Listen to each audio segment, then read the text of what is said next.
Does art have any real power in the world? How is an artist to fight fascism with a paintbrush? What power can an image have anyway? But Picasso did fight back with the power of imagination. But why was his image so effective? And why does it continue to hang in the halls of the United Nations headquarters? If they don't fix this, if they don't comply now, if they don't cooperate now, then serious consequences must flow. Picasso was in an extremely difficult position in 1937. He was the director of the Spanish National Museum and a famous artist. If he painted an anti-war image, he could be banished from his own country and lose his position at the museum. If he didn't, he would be wasting an opportunity to influence international awareness of the war and save lives. But even if he chose to act, how do you turn a canvas and some paint into a weapon to challenge an entire army?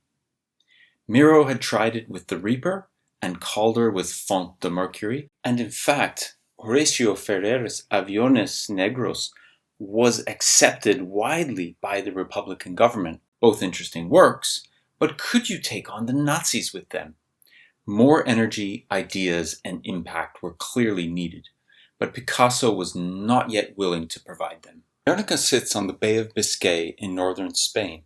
It's the spiritual home of the Basque people and close to Pamplona, where the running of the bulls takes place. It had been the home of the oak tree of freedom, the Guernicaco arbola, for centuries. And, sorting through vegetables in the market, the citizens of Guernica heard the rumbling of engines in the sky, stopped and stood in silence, stunned as the identity of the planes and their intent became clear. Panic set in, and 3 hours later the city was in ruins, and 300 innocent civilians lay dead on the streets. On their way out of town, the planes bombed the roads, trapping the citizens. So 2 days later, when the bombers returned, looking down through massive clouds of smoke, the citizens ran into the fields to get away. However, after bombing the town, they turned around, swooped in low over the fleeing people, and let the machine guns loose. But where did such air power come from? Franco's Nationalists had no air force. So British journalist George Steer made his way through the carnage of Guernica to the town to investigate. He picked up a shell and got the shock of his life. Operation Rugen had taken hold.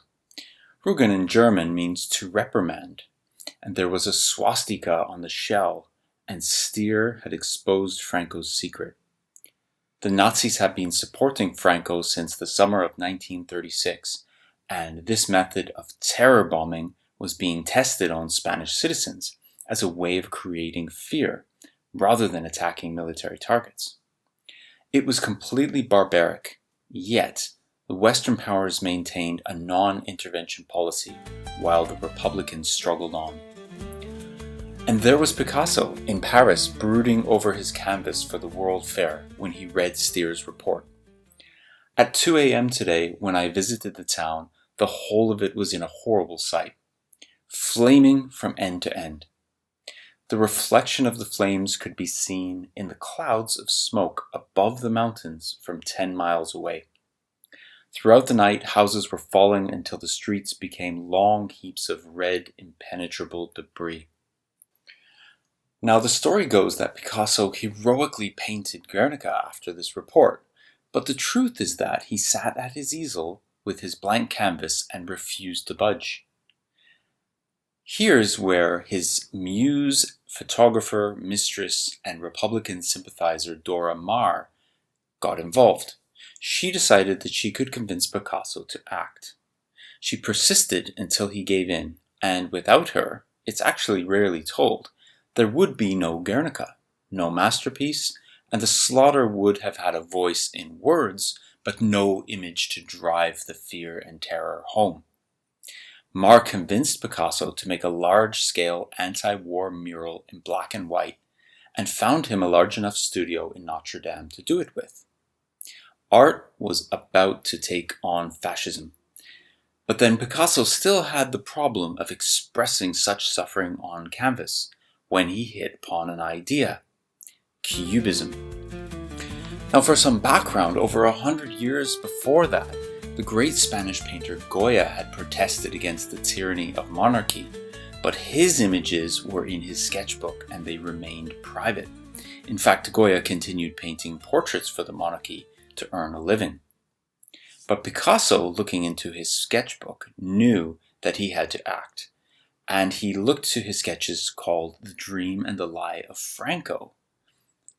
These held the key for him.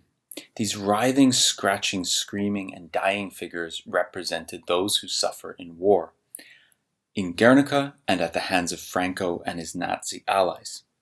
And they were the basis for the world's greatest anti-war masterpiece.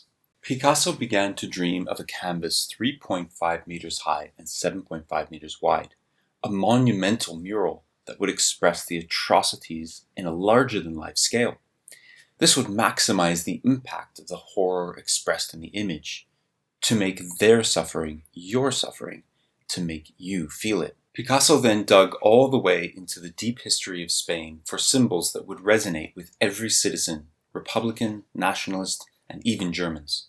And with Mar keeping a photographic record, this brutal image of war emerged from Picasso's hands after 37 days. But what does the image mean to you? How do you interpret these symbols? What is this light for? Is it God? A bomb with jagged edges? Or a simple light? Well, the common interpretation goes that the bull symbolizes an aggressor. The light, bombs. But Picasso was reluctant to interpret the symbols, saying that the bull is a bull and the horse is a horse. If you give meaning to certain things in my paintings, it may be very true, but it is not my idea to give this meaning. And this looks like a dead end for our interpretation. But this openness is a gift. I see two clear routes we can take. Firstly, the meaning of the symbols to the Spanish people, and secondly, yours.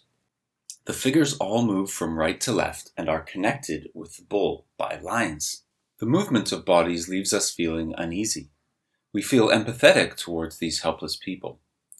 The Virgin Mary of Michelangelo's Pietà is wailing and, importantly, looking up to the bull for help. A soldier has a stigmata or nail hole in his hand, and due to the use of cubism, he's looking out at us, but also gesturing towards the bull with his face. Central to the composition, the horse turns its head towards the bull. For Spanish people, the horse is a crucial animal in practical and ideological terms. Horses are used for parades, major equestrian competitions, political functions, and for the important humble activities of farming and herding. The horse was a key part of helping Spain gain great wealth in colonial times as well. The horse represents elegance, endurance, and power, and ultimately the Spanish people themselves. But this horse is losing life, and he too is looking to the bull. The bull encapsulates masculinity, virility, power, and virility, which are positive attributes of the bull, not destructive forces. So I don't read the bull as an aggressor, but as the entire composition looks for answers from him, the bull looks stunned, not violent, but bewildered. He looks out at the viewer as if to ask, "What do I do?" And that is for the viewer to answer. And that is one of the strongest reasons why the image stands almost a century later. But why was this image so important? Well, we need to understand the power of the image for the Nazi Party. Guernica had to be the strongest of images because it was countering the propaganda of the Nazi Party. Their ministry for propaganda was the most insidious, sneaky, and destructive of ministries. These images brought them to power, brainwashed the nation, and legitimized genocide in the minds of the population.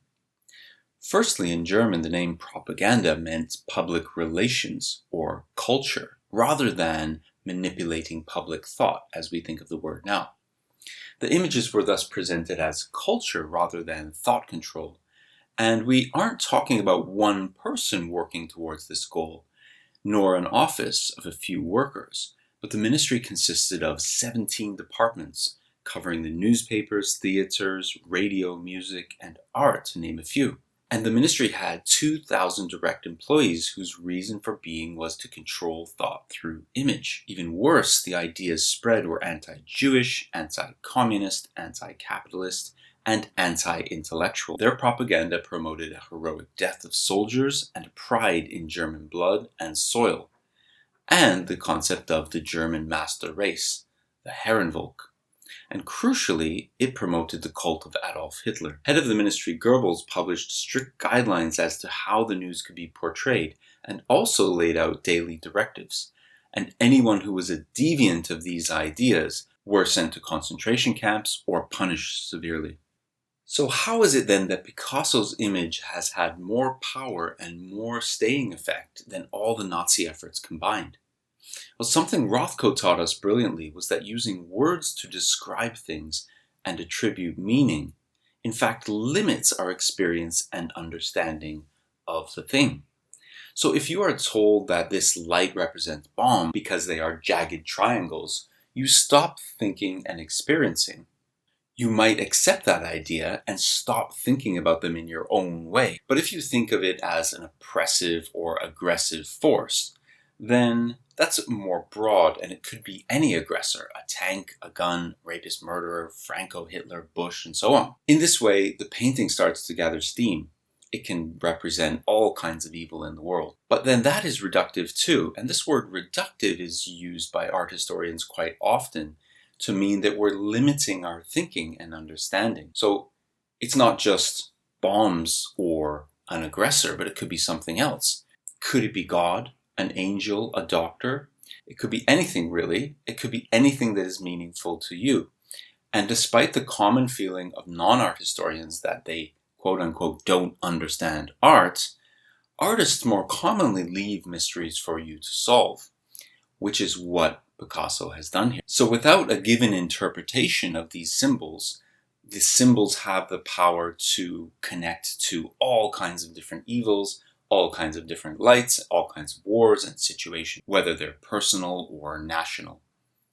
And we can safely say, perhaps, that this is a light which illuminates a room and illuminates the horrors of war. What do you think it illuminates? And what do you think the light represents? Another part of the genius of this work is that it has no specific place. It could be Spain, Iraq, Afghanistan, Palestine, you name it. Picasso has created an ambiguous work in terms of place, and this allows the image to travel. And although there are thousands of languages in the world, this image transcends those languages. The image needs no language. In a way, there's no words for this suffering and fear. Each human on earth can look at that image and understand the core message immediately and relate it to their lives. Picasso could have included a German bomber with swastika on the wing, a painting of Franco with a gun, or perhaps a bomber gunning down civilians. And this was the kind of commonplace painting or poster that both sides produced during the war. They're blunt and clear messages. But as we have seen, Picasso has left this message open-ended. Further, Picasso could have painted these people as dead, lying dead on the floor at the end of their lives, and well, that's done. But he's given us the crescendo of the story. We don't know who lives and dies in this painting. And in that ambiguity between life and death, safety and pain is an open question that Picasso is asking us about war, about ourselves and about the consequences of war, and even to empathize with these people who are suffering in their moment of pain. So we simultaneously feel for the bull, for the horse, and the people, and can imagine the people suffering in our minds. And we can easily put ourselves in their shoes and imagine our own fragility, vulnerability, and even death. And in there is its power. And to extend the image's longevity further, the terror of being attacked is universal. Trauma has many faces. So this image exposes evil, murder, and aggression. And if there's no bomb or oppressor in this image, where is it? Well, the oppressor is in our minds. It's the boogeyman, as it were. And when Colon Powell took the stage for a press conference to justify the war in Iraq, Guernica was right behind him, covered in a large blue cloth so that nobody could see what they were about to do.